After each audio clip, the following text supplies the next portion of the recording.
119 새생명 축제를 준비한 지가 이제 한 달이 되어 갑니다. 지난주까지 우리가 뚫어내야 될 영혼을 품기 위한 기도를 드렸을 텐데요. 하나님께서 품게 하신 영혼이 있다면 이번 주에 밴드에 이름을 올려주시기를 바랍니다. 복음의 길을 뚫기 위해서 지금의 시점에서 우리가 뭘 해야 될까 생각하던 중에 주님이 주신 마음은 성령 역사를 사모하고 갈망하라는 것이었습니다. 복음에는 다이너마이트와 같은 능력이 있죠. 복음은 사람을 변화시키고 때로는 깨트리기도 하고 구원합니다.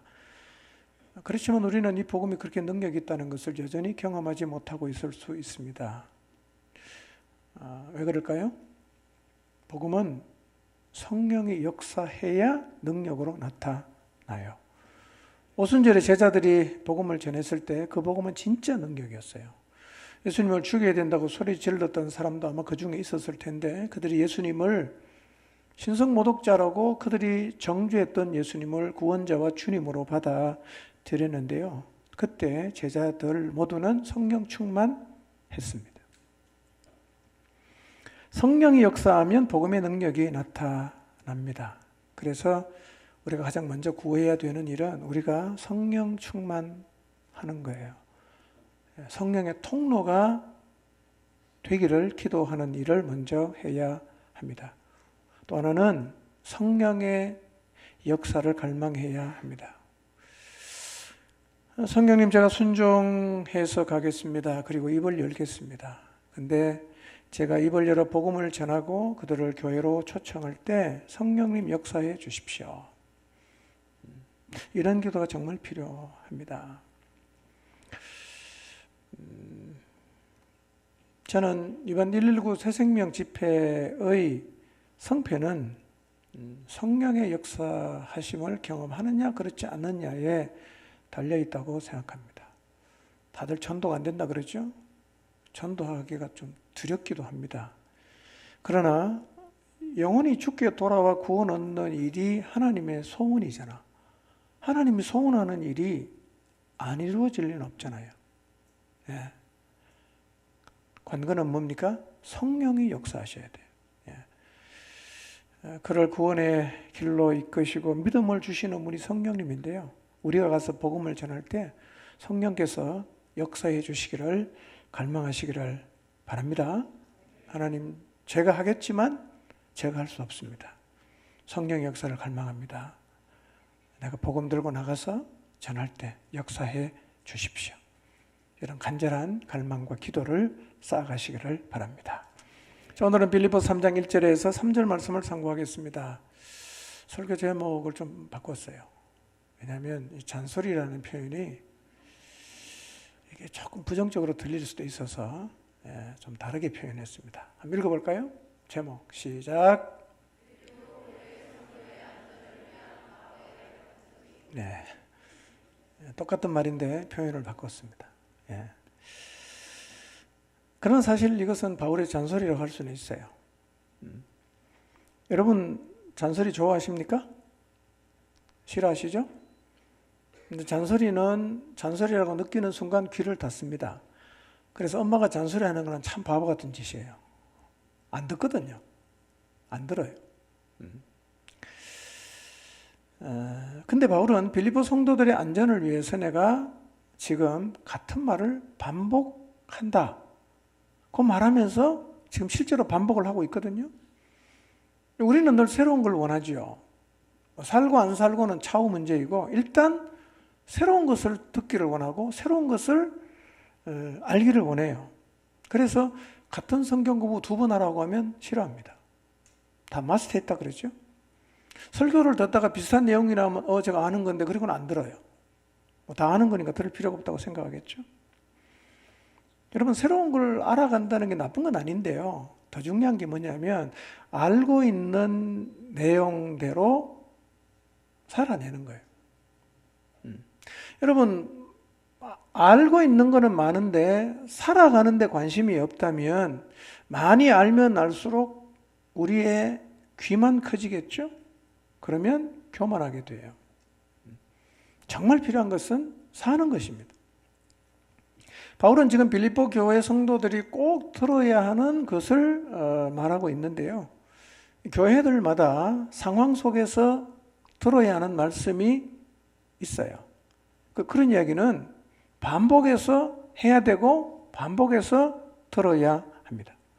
지금 바울이 빌립보 교회 성도들에게 반복해서 하고 있는 이 말은 빌립보 교인에게만 해당되는 얘기는 아니고요. 우리도 들어야 하는 말이에요. 바울이 지금 빌립보 교회 성도들에게 어떤 말을 반복해서 강조하고 있는가를 오늘 한번 상고해 보도록 하겠습니다. 1절 같이 한번 읽어볼까요? 시작. 끝으로 나의 형제들아 주 안에서 기뻐하라. 너희에게 같은 말을 쓰는 것이 내게는 수고로움이 없고 너희에게는 안전하니라. 자, 1절을 보면 시작이 끝으로 이렇게 시작되죠. 근데 끝으로 해놓고 3장도 있고 4장도 있어. 그래도 바울은 그래서 바울은 끝으로 하고도 진짜 길게 하는 사람이구나. 예, 유두가가 설교를 하도 길게 하다가 졸다가 떨어졌잖아요. 근데 여기서 끝으로라는 말은 마지막으로라는 의미라기보다는 새로운 주제를 소개할 때 많이 사용된 부사예요. 그러니까 여기서 끝으로라는 말은 이런 의미입니다. 더 나아가서 혹은 덧붙여서 그런 의미예요. 그렇게 해서 읽으면 더 나아가서 나의 형제들아 주 안에서 기뻐하라 그렇게 말하고 있는 것입니다. 2장에서 바울은 자기를 비우고 하나님과 동등하지만 동등됨을 취하지 않았던 예수님처럼 겸손함을 가지면 교회가 하나가 될 수 있다. 그리고 그런 자세를 갖고 살고 있는 디모데와 에바브로디도를 빌립보 교회에 소개하면서 이런 사람을 존귀하게 여겨야 된다라고 말을 했죠. 근데 3장에 와서 이제 덧붙여서 말하는데 주 안에서 기뻐하라 이렇게 말을 합니다. 사실은 바울은 기뻐하라는 얘기를 1장에서도 했고 2장에서도 했어요. 1장에서는 사람 때문에 기뻐하라 그렇게 말을 했죠. 2장에서는요 복음이 전파되는 것 때문에 기뻐하라고 말을 했어요. 3장에서 또 기뻐하라고 말을 하죠. 그런데 여기 3장에는요 조건이 없어요. 사람 때문에 기뻐해야 된다, 복음이 전파되는 것 때문에 기뻐해야 된다 이렇게 말하지 않고 그냥 기뻐하라 그래요. 아무런 조건이 없이 그냥 기뻐하라 이렇게 말을 해요.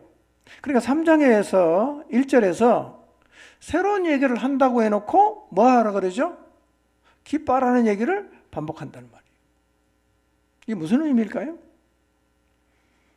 진짜 신앙은 기뻐하는 거라는 거예요.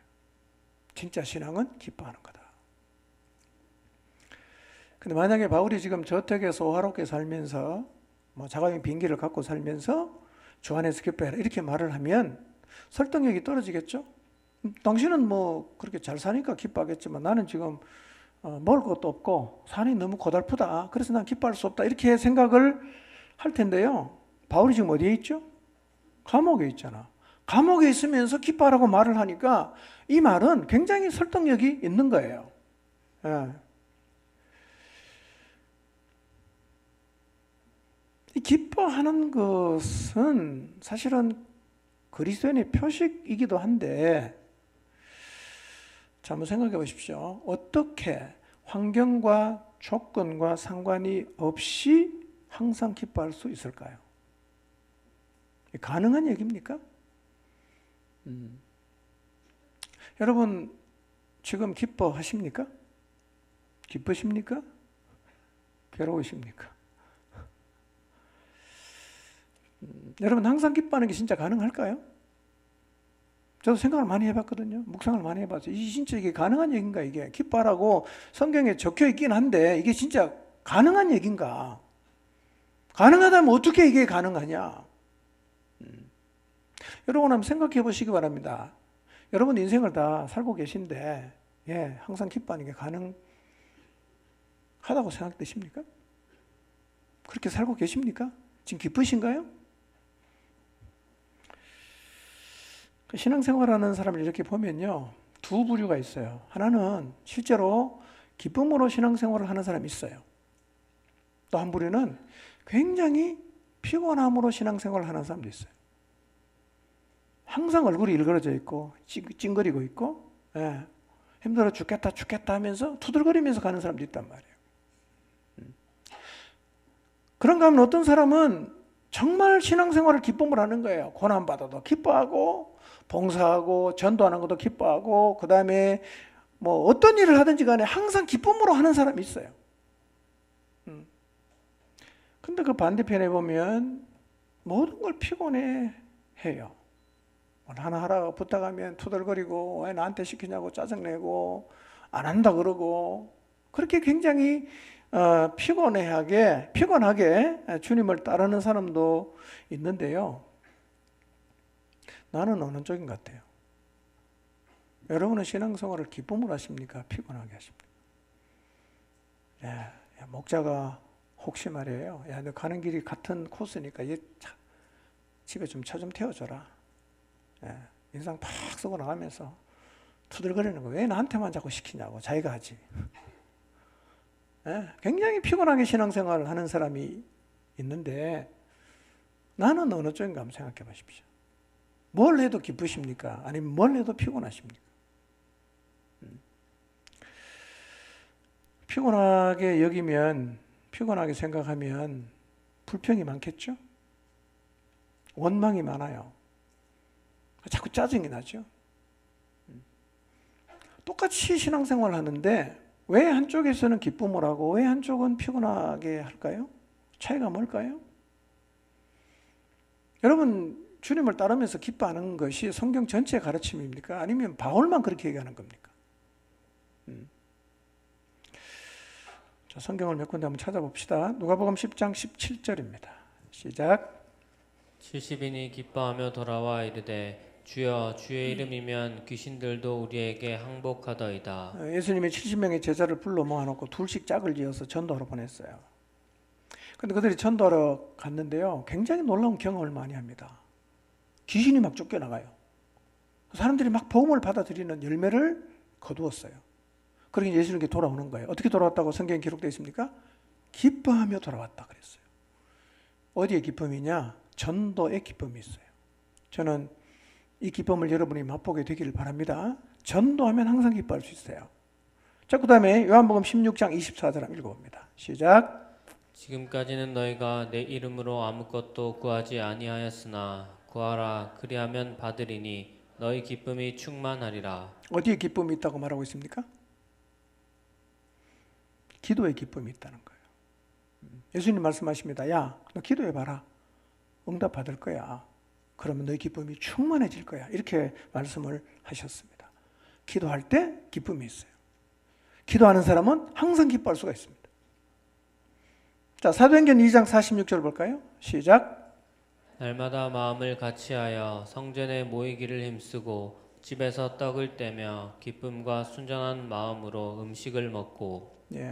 2장에 보면 오순절 성경 강림하시고 11사도의 설교를 통해서 3,000명이 주교에 돌아와서 예루살렘 교회가 시작이 되는데요. 그들이 사도의 가르침을 받아 떡을 떼고 모이기를 힘쓰고 교제했습니다. 그리고 그들에게 뭐가 있었어요? 기쁨이 있었어요. 언제 기뻐하냐? 성도가 교제할 때 기쁨이 있어요. 자, 사도행전 5장 41절 한번 보겠습니다. 시작. 사도들은 그 이름을 위하여 능력받는 일에 합당한 자로 여기심을 기뻐하면서 공회 앞을 떠나니라. 이제 사도들이 2장부터 계속 이제 복음을 전해요. 전하다가 이제 그 유대주의자들의 핍박을 받기를 시작해요. 감옥에도 갇히고 뭐 뒤에 가면 야고보가 순교당하기도 하고 베드로도 그냥 감옥에 잡혀서 내일이면 이제 죽게 되는 그런 운명에 처하기도 했는데요. 근데 그들이 이 핍박을 대하는 자세가 뭐냐면 예수님의 이름을 위해서 능력받는 일에 내가 합당한 자로 여김을 받았구나 하는 것을 기뻐했다는 거예요. 이해가 잘 안 되죠? 그러니까 핍박을 받을 때도 뭐 할 수 있다? 기뻐할 수 있다는 거예요. 예수님은 이렇게 말씀하셨어요. 마태복음 5장 11절 12절입니다. 시작. 나로 말미암아 너희를 욕하고 박해하고 거짓으로 너희를 거슬러 모든 악한 말을 할 때에는 너희에게 복이 있나니 기뻐하고 즐거워하라. 하늘에서 너희의 상이 큼이라. 너희 전에 있던 선지자들도 이같이 박해하였느니라. 네, 예수님이 이렇게 말씀하세요. 나 때문에 요거도 먹고 박해받고 모함당하고 그러면 뭐가 있다? 복이 있다는 거예요. 그 어떻게 하라고? 그런 일을 겪으면 기뻐하고 즐거워해라. 여기서 기뻐하고 즐거워할 수 있다면 항상 기뻐할 수 있어요. 여러분, 이런 얘기입니다. 전도에도 기쁨이 있어요. 기도에도 기쁨이 있습니다. 성도의 교제에도 기쁨이 있어요. 핍박을 받아도 기뻐할 수 있어요. 그러면 우리가 항상 기뻐하지 못할 이유가 없죠. 진짜 믿음의 표지가 뭐냐? 기쁨이에요. 뒤집어보면 이런 얘기입니다. 신앙생활을 하는데 기쁨이 없다, 즐겁지 않다, 감격이 없다, 항상 피곤하다. 이거는 문제가 있다는 거예요. 정상이 아니라는 겁니다. 뭔가 지금 문제가 생긴 거라는 거죠. 만약에 여러분이 주님을 섬기고 주님을 따라가는데 마음에 기쁨이 하나도 없고 너무 피곤하고 힘만 든다면 여러분의 이 주님을 따르는 자세에 문제가 생겼음을 인식하시기를 바랍니다. 그러니까 우리의 신앙이 지금 제대로 가고 있는지 그렇지 않은지를 확인할 수 있는 하나의 시금석이 있다면 내 안에 기쁨이 있는가 없는가 이걸 보면 돼요. 그래서 데살로니가전서 5장 16절에서도 항상 기뻐해라. 항상 기뻐해라. 쉬지 말고 기도해라. 범사에 감사를 그렇게 말하죠. 자, 그런데 이렇게 생각할 수는 있어요. 자, 전도해서 기쁜 거 이해가 되시죠? 영혼들이 죽게 돌아가니까 얼마나 기쁜 일이야. 기도해서 기쁜 것도 이해가 되죠? 그렇죠? 기도의 응답을 받고 기도를 통해서 내 영혼이 힘을 얻고 기도를 통해서 내 영혼이 강해지고 기쁜 거 당연하게 이해할 수 있죠. 성도가 모여서 교제할 때 기쁜 것도 이해가 되죠? 한 가지 문제야. 핍박을 받는데 어떻게 기뻐할 수 있냐 하는 거예요. 모함을 받는데 어떻게 내가 기뻐할 수 있냐 하는 겁니다. 이게 이제 사실은 이 문제가 풀리면 우리는 모든 일이 기뻐할 수 있을 거예요. 여러분, 주님을 위해서 고난을 받아도 된다고 생각하십니까? 고난을 받으면 안 된다고 생각하십니까? 여러분 자신에게 물어보십시오. 주님을 위해서 고난을 받아도 되는 겁니까? 받으면 안 되는 겁니까? 여러분, 주님을 따라가면서 희생하고 고생을 해도 되는 겁니까? 그런 거 하면 안 되는 겁니까?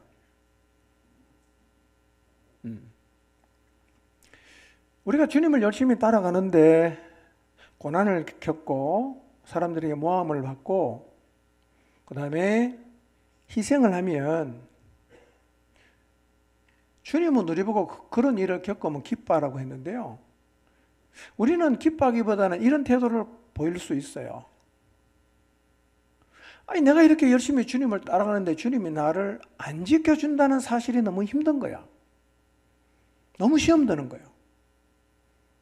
거기서 한 걸음 더 나아가서 아니, 나도 이렇게 못 지켜주는 하나님을 계속 믿고 따라가야 되냐? 라는 주님을 따라가는 일의 근본에 대한 퀘스천이 있는 거예요. 아니, 이 정도도 나 안 도와주는 예수님을 내가 어떻게 믿고 인생을 걸고 갈 수가 있냐? 그런 생각을 하면 걸음을 멈춰요. 아니면 이탈합니다. 아니면 주저앉아서 멈춘단 말이에요.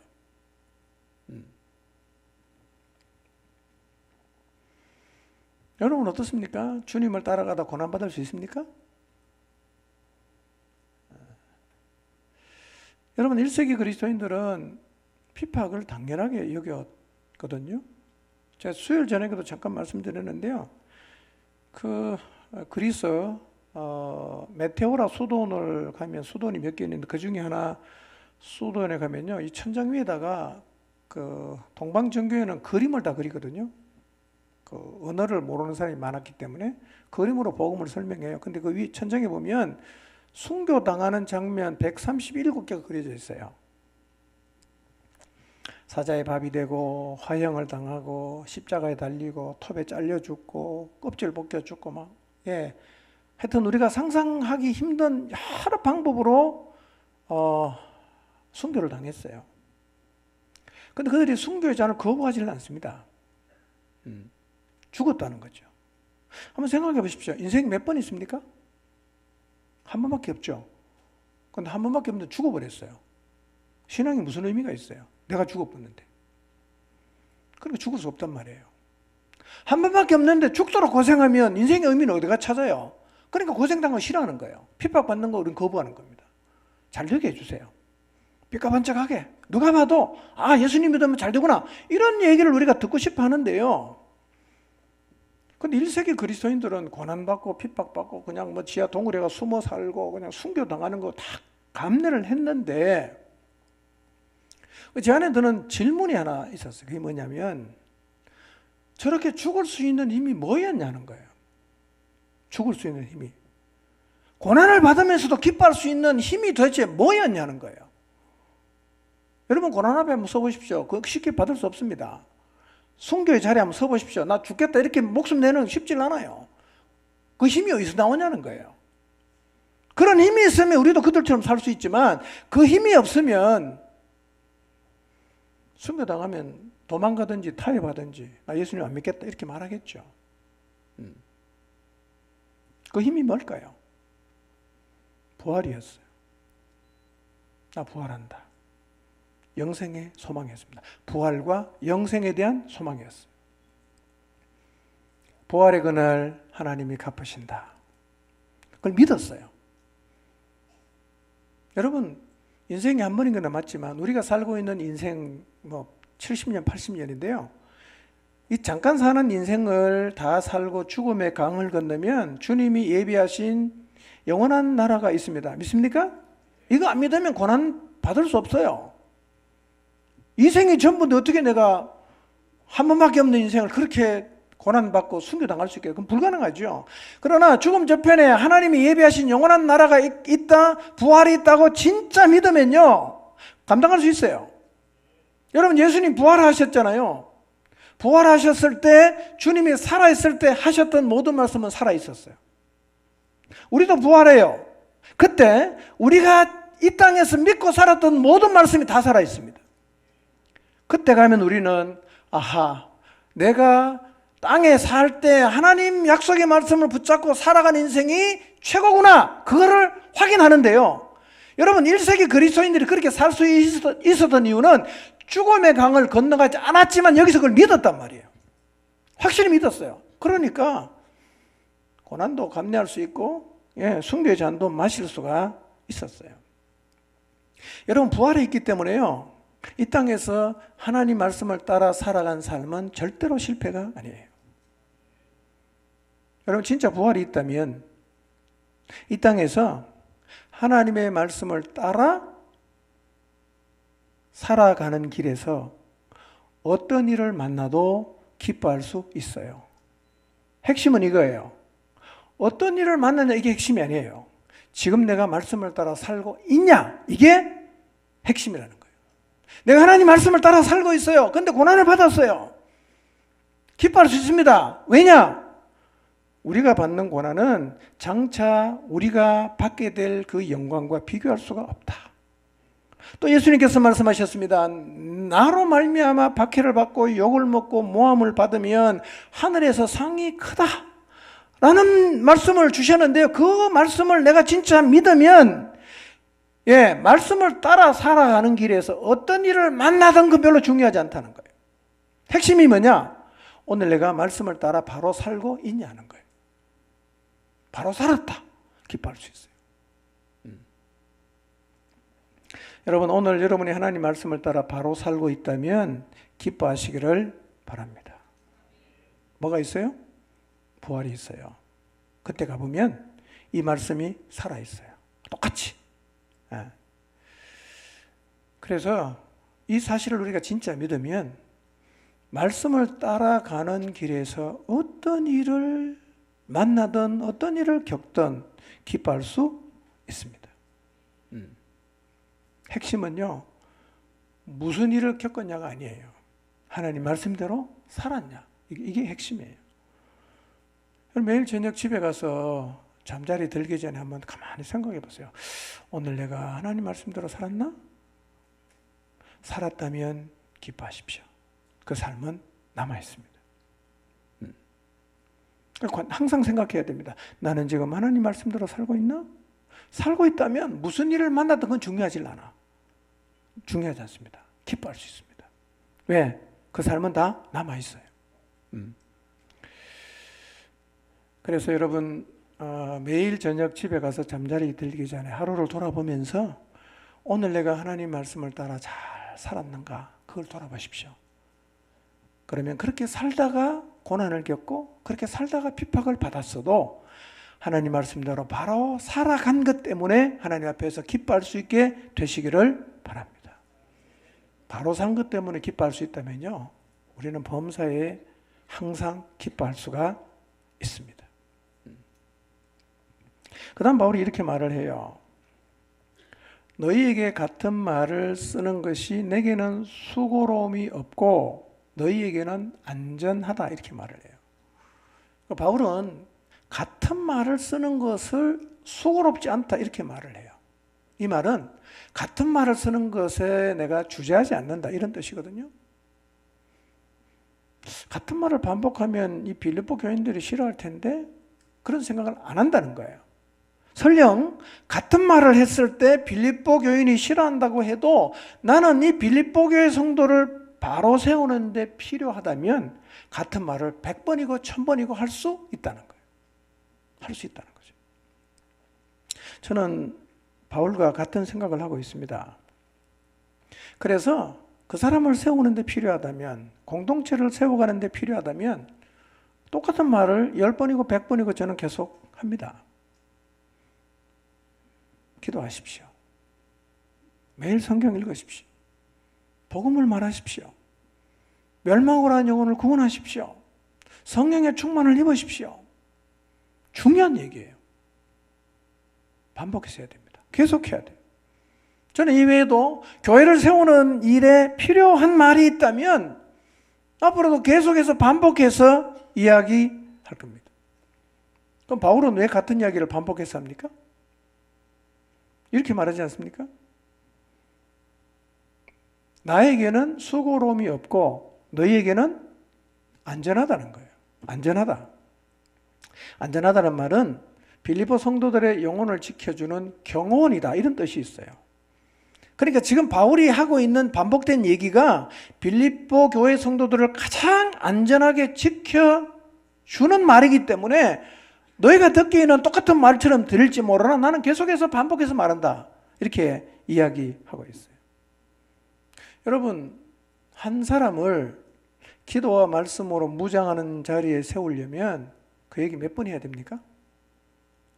몇 번 하면 하던가요? 수백 번 해야 됩니다. 아이들 키우시는 부모님들 아이에게 공부하라 소리 한 번만 딱 하면 알아서 다 합니까?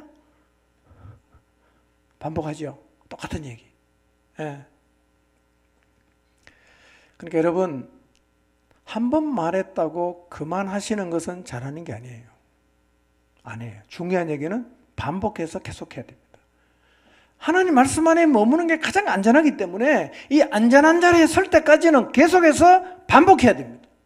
여러분, 반복해서 이 얘기하는 것을 싫어하지 마시고 반복해서 이 얘기하는 것을 두려워하지 마시기를 바랍니다. 그러니까 우리는 반복해서 들어야 되고 반복해서 말해야 돼요. 왜? 그게 그 사람에게 안전하니까. 말씀의 자리에 서게 하는 게 제일 중요하기 때문에요. 바울이 지금 반복해서 하고 있는 거예요. 자, 2절로 가봅니다. 읽어봅니다. 시작. 개들을 삼가고 행악하는 자들을 삼가고 몸을 상해하는 일을 삼가라. 예. 자, 기뻐하라는 말을 한 바울은 2절에서 삼가라는 말을 3번 반복합니다. 뭘 삼가라고 말하고 있습니까? 개들을 삼가라, 행악하는 자들을 삼가라, 몸을 상해하는 일을 삼가라 이렇게 말을 하고 있어요. 여기서 삼가라는 의미는 뭐냐면 주의해라, 잘 살펴봐라 그런 뜻이에요. 주의해서 잘 살펴봐라. 구체적으로 이런 뜻이죠. 그가 개가 아닌지, 그가 행악하는 자가 아닌지, 그가 몸을 상해하는 자가 아닌지를 주의하고 잘 살펴보라고 말하면서 3가지를 얘기하고 있어요. 자, 첫 번째, 뭘 삼가라고 말합니까? 개들을 삼가라. 사실은 좀 격한 표현입니다. 이 개들이라는 표현은요, 누구에게 썼냐면 유대인들이 이방인을 향해 사용했던 표현이에요. 유대인들은 이방인들을 개 혹은 짐승이라 이렇게 불렀어요. 왜냐하면 그들은 거룩한 하나님의 공동체를 더럽히는 부정한 짐승이라고 생각했기 때문인데요. 근데 바울이 지금 그 표현을 유대 율법주의자들을 향해서 지금 쓰고 있는 거예요. 개들을 삼가라. 여기서 말하는 개는 요즘 그 마당길 주변에 보면 이제 이거 유모차를 끌고 왔는데 가만히 보니까 그 안에 사람이 안 타고 있고 개가 타고 있어요. 그 개모차라 그럽니까? 하여튼 뭐 예. 그런 애완견을 말하는 게 아니고요. 여기서 말하는 개는 주인 없이 길거리나 들에 돌아다니면서 시체를 뜯어먹는 늑대 같은 개를 말해요. 바울이요, 늑대 같은 개들을 삼가라고 하는 말은 이 율법주의자들이 주장하는 거짓 복음이 너무나 위험하다는 거예요. 그러니까 조심해야 된다는 거예요. 조심해야 된다. 근데 이 개들은요, 빌립보 교회만 있었던 건 아니에요. 갈라디아 교회도 있었고 고린도 교회도 있었고 여러 교회들 다 있었는데요. 이 바울은 이런 유대 율법주의자들을 보면서 너무나 화가 난 거예요. 그래서 갈라디아 교회에 와서 그 율법을 지켜야 된다고 그렇게 이제 거짓된 복음을 말하는 유대 율법주의자들 향해서 이렇게 말을 해요. 만일 내가 전한 복음 외에 다른 복음을 전하면 하늘에서 내려온 천사라도 뭘 받아라? 저주받아라. 굉장히 격하게 표현하죠. 그만큼 바울은요, 이 거짓 교사들에 대해서 민감한 거예요. 왜냐하면 그 거짓된 복음이 들어와서 교회가 막 흔들리기 때문에. 갈라디아 지역에 있는 교회도 막 흔들리거든요.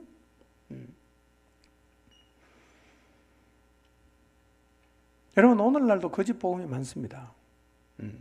많은 이단들이 설치고 있어요. 여러분, 이단들이 전하는 게 다 다른 복음인데요. 이게 굉장히 위험해요.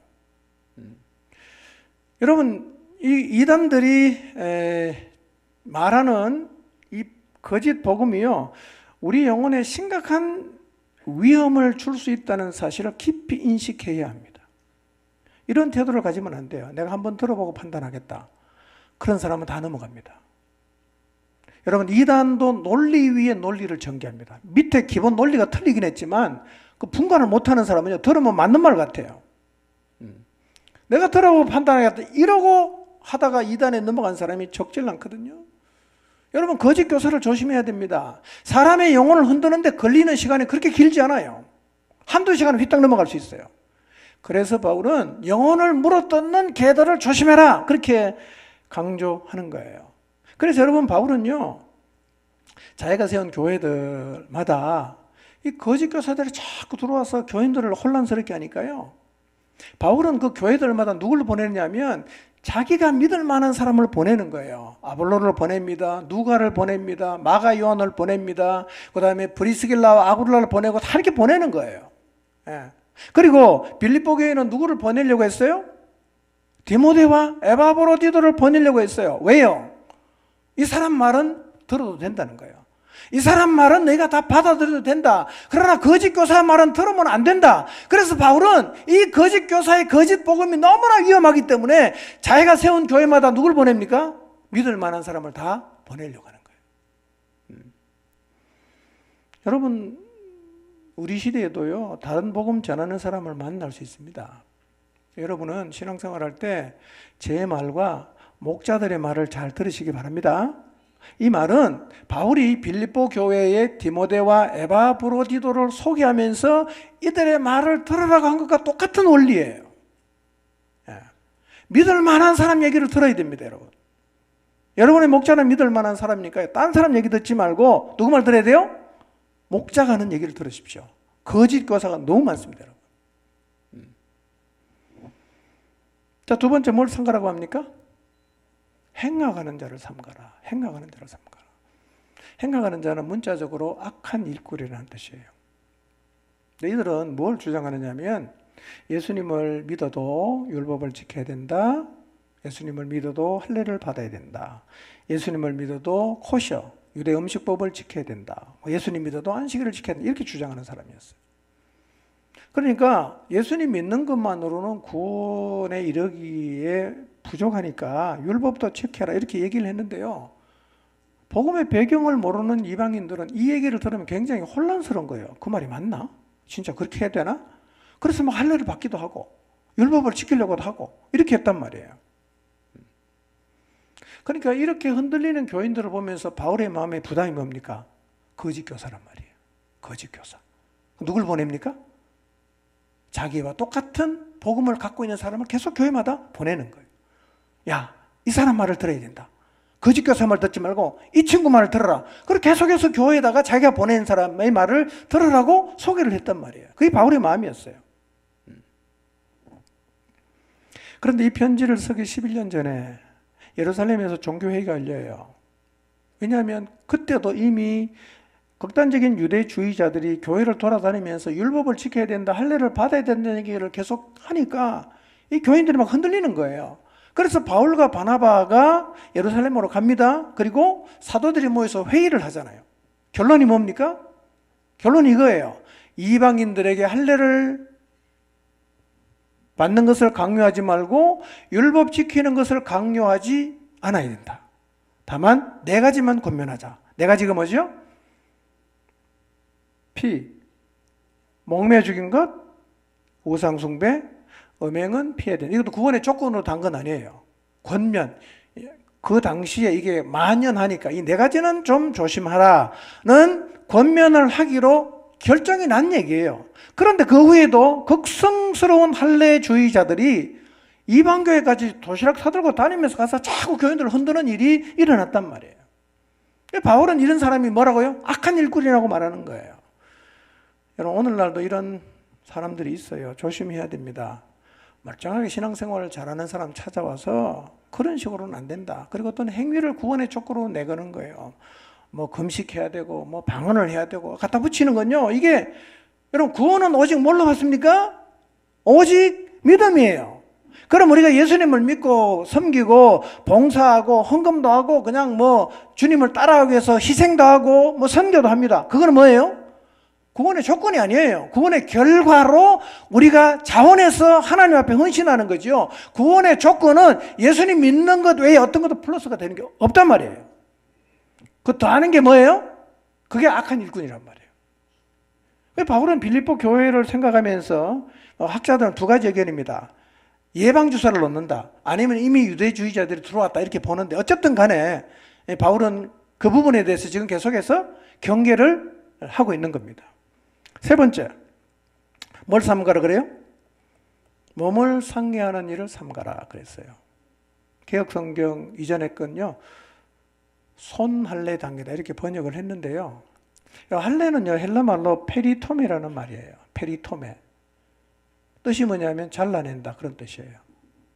그런데 바울이 쓴 단어가 몸을 상해한다고 했을 때 쓴 단어는요 카타토메예요.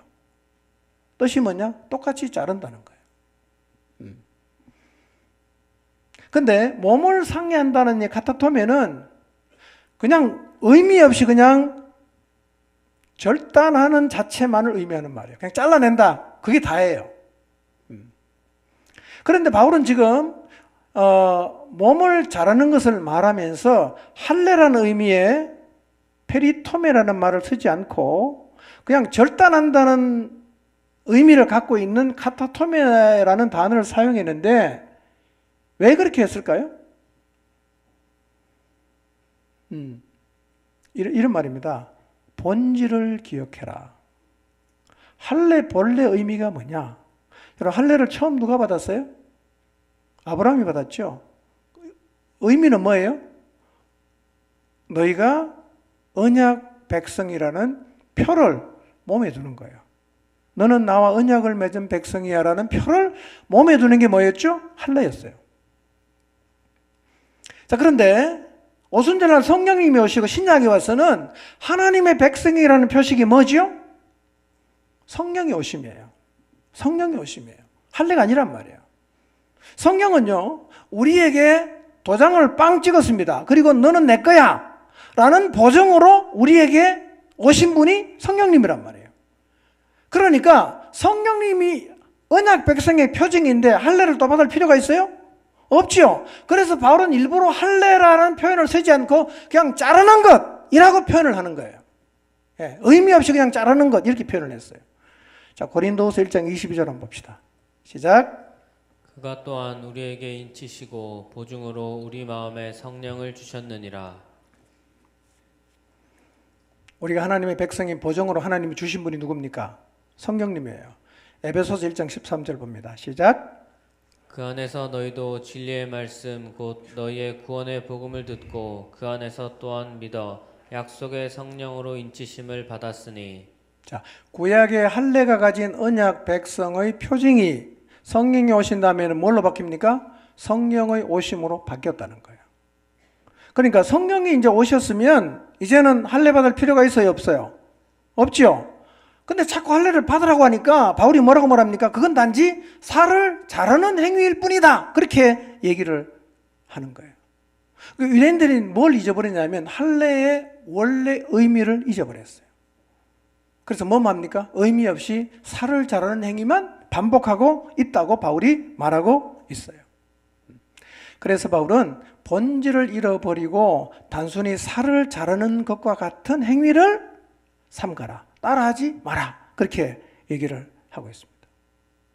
오늘날도요, 사실은 신앙의 본질을 잃어버리고 의미 없는 행위를 반복하는 일은 적지 않게 있습니다.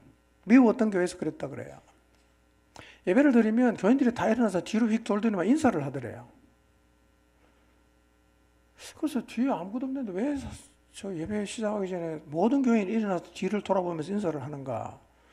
조사를 해봤더니요, 예전에는 그 뒤에 예수님 사진이 있었답니다. 그래서 예수님 사진이 있으니까 인사를 했는데 사진을 다 이제 없어졌어. 근데도 예배만 시작하면 벌떡 일어나 뒤로 돌아가고 다 인사를 하는 거예요. 뭘 잃어버린 거예요? 그러니까 본질은 왜 하는지도 모르고 행위만 답습하는 일들이 오늘 우리의 신앙생활에도 있을 수가 있어요. 그래서 우리가 그걸 잘 생각해야 됩니다. 자, 바울이 2절에서요, 세 가지 삼가야 하는 것을 말한 다음에 3절에서는 그리스도인이 해야 될 세 가지를 지금 말하고 있어요. 참 그리스도인의 모습이 뭐냐? 이런 거다. 그리고 세 가지를 얘기하는데요. 3절 한번 읽어보겠습니다. 시작. 하나님의 성령으로 봉사하며 그리스도 예수로 자랑하고 육체를 신뢰하지 아니하는 우리가 곧 할례파라. 예. 참된 그리스도인이 해야 되는 세 가지. 첫째 뭐죠? 성령으로 봉사하고, 그 다음에 그리스도 예수로 자랑하고, 그 다음에 육체를 신뢰하지 않는 사람이 할례파다. 언약 백성이다. 그런 얘기입니다. 예. 자, 첫째 참된 그리스도인은 하나님의 성령으로 봉사해야 합니다. 여기서 말하는 봉사라는 단어는요, 두 가지로 번역이 돼요. 어떨 때는 봉사로 번역되고 어떨 때는 예배로 번역이 돼요. 그러니까 하나님에게 사용할 때는 예배라고 번역을 하고 사람과 사람 사이에 사용할 때는 섬김이라는 단어로 번역을 하는 단어인데요. 그러니까 예배는 어떻게 해야 된다고요? 성령으로 예배하라 이거예요. 율법이나 본질을 잃어버린 의미 없는 종교 행위로 하는 게 아니라 예배는 성령으로 하는 것이다. 우리는 성령으로 예배하고 있을까요? 여러분, 모든 것을 잘 갖추었다고 성령으로 예배하는 건 아니에요. 우리 교회가 예배를 뭐 찬양도 하고 다 갖춰서 이제 하나님 앞에 예배하는데요. 그렇다고 그 예배를 꼭 성령 하나님이 받으시는 예배는 아닐 수가 있어요. 우리가 느끼는 것하고 하나님 보시는 것은 전혀 다를 수 있거든요. 나는 성령으로 예배하고 있는가? 이런 의미입니다. 내 안에 성령을 사모함이 있는가? 성령을 갈망하는 마음이 있는가? 예배를 통해서 성령의 기름 부으심을 경험하는가? 예배를 통해서 내 마음이 새롭게 됨을 경험하는가? 예배를 통해서 하나님의 은혜 깊이 잠기는 경험을 하는가? 회개를 경험하고 돌이킴을 경험하고 하나님의 말씀을 따라 살겠다는 결단이 있는 예배를 드리고 있는가? 여러분, 이런 게 있는 것이 성령으로 드리는 예배예요. 예배를 드리고 있지만 냉랭하게 돌아갈 때는 아무것도 남는 게 없고 잡념만 가지고 떠난다면 여러분은 성령으로 예배를 안 한 거예요. 참된 그리스도인이 어떤 사람인가? 성령으로 예배하는 자입니다. 여러분, 예배할 때 성령님을 갈망하십시오. 성령님을 사모하십시오. 오늘 예배를 통해서 인격적으로 내가 성령 하나님 만나기를 원합니다. 이런 간절함을 가질 필요가 있다는 거예요. 봉사나 섬김도 뭘로 해야 됩니까? 성령으로 해야 됩니다. 여러분, 에바브로디도가 그리스도 예수를 위해서 목숨을 걸었다고 했죠. 그게 구체적으로 뭐였습니까? 바울의 옥바라지였어요. 여러분, 우리가 주님을 위해서 목숨을 건다는 말의 의미는 꼭 복음을 전하다가 순교를 당하고 그런 의미가 아니고요. 각 사람에게 하나님이 주신 은사가 있지 않습니까? 그 은사를 가지고 목숨을 다해서 공동체를 섬기는 그것이 그리스도를 위해서 목숨을 건다는 말과 똑같은 말이에요. 그게 성령으로 봉사하는 거거든요. 여러분, 하나님이요, 예수님 믿는 우리를 너는 내 거야 도장을 찍었어요. 보정으로 뭘 주셨어요? 성령님 주셨어요. 어디 계십니까? 우리 안에 다 계세요. 그 성령으로 예배해야 합니다. 그 성령으로 봉사해야 됩니다. 그 성령으로 섬겨야 합니다. 그리스도인들은요, 성령으로 행하는 자들입니다. 여러분, 주님을 섬기고 따를 때 욕심을 버리시고요, 계산 버리시고요, 사람의 눈 의식하지 말고요, 오직 성령으로 예배하고 성령으로 봉사하고 섬기시기를 바랍니다. 두 번째는 참된 그리스도인의 모습은 그리스도 예수로 자랑해야 합니다. 여러분, 생각해 보십시오. 내게 자랑할 게 뭐가 있나? 한번 생각해 보십시오. 내게 자랑할 게 뭐가 있나? 무엇이 여러분의 어깨에 힘이 들어가게 합니까? 어깨 힘주고 다니는 사람 보고 우리 뭐라 그러냐? 어깨에 뽕 들어갔다 그랬죠? 뽕이 들어갔어. 그게 아마 그 사람의 자랑거리일 거예요. 여러분 어깨에 힘이 들어가게 하는 게 뭐가 있어요? 사람들 앞에 내놓을 만하고 자랑할 만한 것이 뭐가 있습니까? 학벌입니까? 재력입니까? 좋은 가문입니까? 실력입니까? 사회에서 직입니까? 잘생긴 외모입니까? 뭐 이런 것 중에 하나겠죠. 근데 이런 것들을 자랑하면, 그래서 어깨에 뽕이 들어가면 나도 모르게 거만해져요. 교만해집니다. 여전히 신앙생활 하면서 이런 것들을 자랑하는 사람이 있어요. 입만 열면 그냥 자기 자랑하는 사람이 있어요. 우리가 그렇게 자랑할 게 많을까요? 근데 성경은 뭐라고 말합니까? 바울은 그리스도 예수로 자랑해야 된다. 그런데요, 우리가 성령으로 예배하고 성령으로 봉사하다 보면 어느 순간 자랑할 것이 예수님만 있게 되는 거예요. 인간적으로 나도 옛날에 자랑할 게 많다고 생각했는데 우리 다음 주에 보면 바울이 인간적으로 자랑할 게 되게 많았어요. 그런데 하나님 앞에 서 보니까 그게 하나도 자랑거리가 아니라는 거예요. 아마 여러분에게도 제게도 겉으로 드러나는 자랑거리가 몇 가지 있을 수 있어요.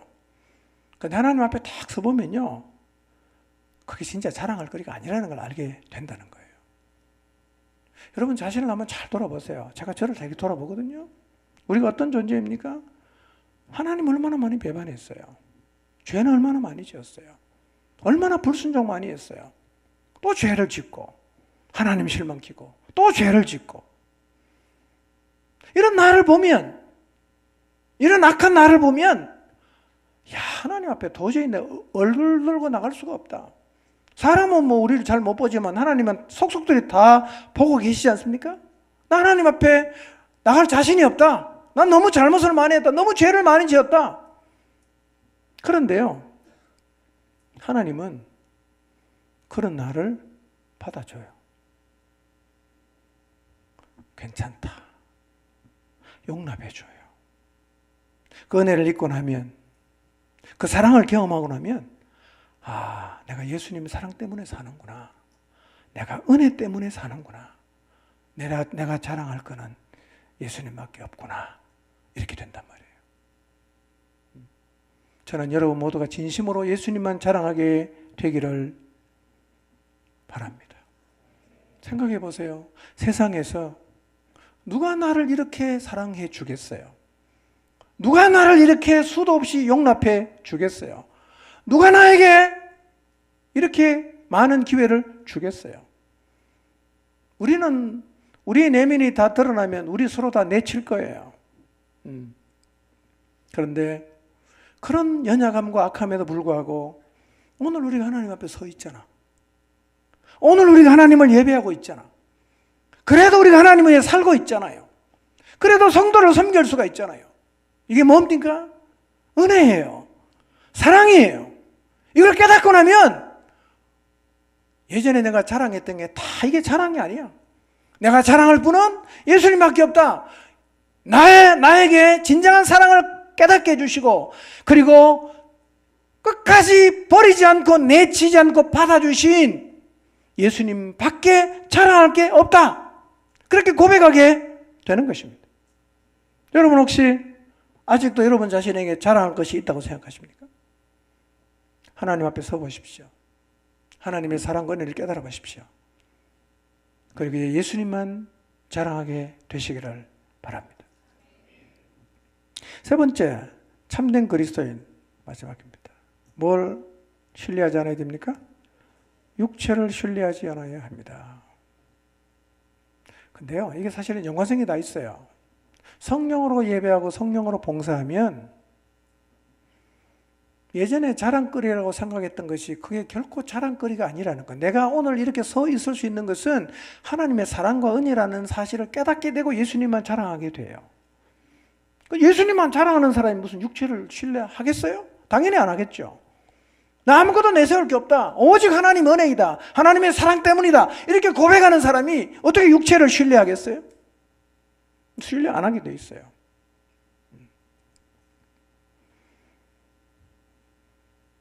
여러분 주님 안에서 혈통 자랑하지 마시고요. 몇 대째 믿었다. 뭐 이런 거에 사실은 의미 없는 얘기예요. 이거 아무것도 아니에요. 이것이 이런 것들이 하나님 앞에 나가는데 하나도 보탬이 되지 않는다는 사실을 깨닫게 되기를 바랍니다. 더 이상 육체를 신뢰하지 않고 오직 예수님만 신뢰하게 되시기를 바랍니다. 여러분 사람들은 내 속을 모르는 사람들은요 겉으로 드러나는 이런 저런 것들을 보면서 당신은 참 신뢰할 것이 많은 사람입니다 라고 말할 수 있을지 모르지만 나는 알잖아요. 내 내면에 선한 것이 없다는 것, 너무나 더럽다는 것, 너무나 추악하다는 것, 너무나 계산적이고 이기적이고 게으르다는 것. 아 진짜 나야말로 죄인 중에 괴수라는 사실을 내가 알아요. 육체를 신뢰하지 않아요. 이 사람이 참된 그리스도인입니다.